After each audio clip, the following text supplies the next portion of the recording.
nous savons que les Covid longs sont, comme les maladies auto-immunes, des pathologies qui arrivent essentiellement chez les femmes. Donc il y a une composante dans les systèmes immunitaires qui est différente entre les femmes et les hommes, et ne serait-ce que pour ne pas rejeter le fœtus. Les femmes ont un système qui est lié au sur les deux chromosomes X de régulation d'immunotolérance. Et donc parfois il y a ce système d'immunotolérance qui est désactivé, et il peut y avoir donc soit des maladies auto-immunes, soit des Covid longs, qui sont, on l'a dit tout à l'heure, qui serait pour nous une dysimmunité liée à cet excès d'interférons lorsque la charge virale est trop importante ou lorsqu'il y a un système inflammatoire chronique trop important, notamment chez les obèses. Les obèses sont des personnes qui ont un système inflammatoire cellulaire très, très, très abondant. Donc il y a aussi le stress qui joue dans les origines des facteurs favorisant le Covid long.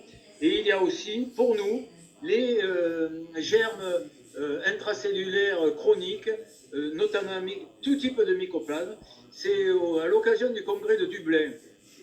Christian Perron avait publié avec le professeur Michel Franck sur la recherche de tous ces germes intracellulaires mal connus, qui sont donc étudiés par le nouveau président du Conseil des germes intracellulaires, qui s'appelle Greb, qui est à Lausanne. J'ai cherché le nom tout à l'heure du congrès, c'est Lausanne. Donc c'est Ehrlichia, c'est Anaplasma, c'est Chlamydier, c'est Mycoplasme. Et donc ils avaient constaté que dans les maladies chroniques, notamment les Lyme chroniques, mais nous on pense que les Lyme chroniques, les Covid longs et d'autres syndromes de fatigue chronique, les fibromyalgies et les EM pourraient être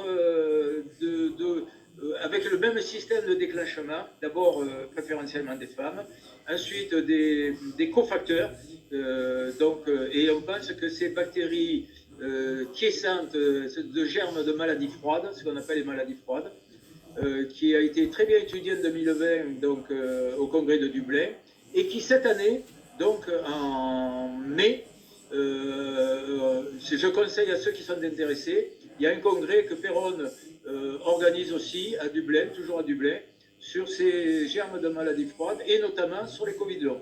Donc il nous a demandé de faire une présentation, et il y aura Madame Dominique Salmon aussi qui fera une présentation, et donc je serai avec la présidente de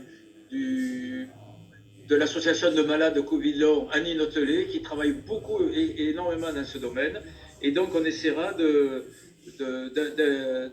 faire un peu évoluer les choses. Autant nous sommes très conscients qu'il y a une prévention des Covid longs, autant il est très difficile aujourd'hui d'avoir un traitement. Mais par contre, il y a un signe d'espoir.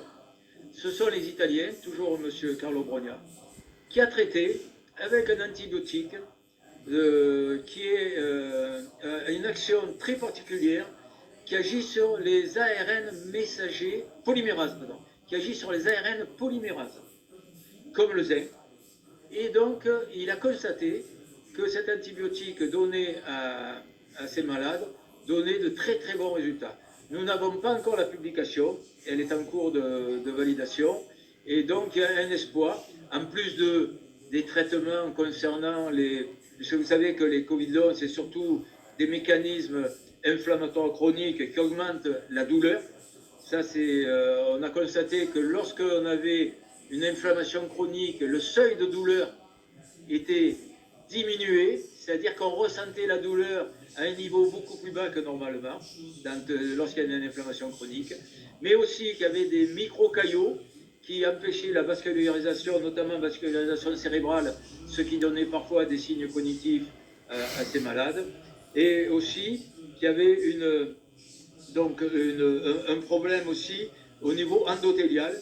Il y a chez les Covidons une endothélopathie, donc une inflammation des endothéliums qui peut, suivant les organes, donner des complications très handicapantes. Voilà, mais je peux vous répondre à d'autres questions, volontiers.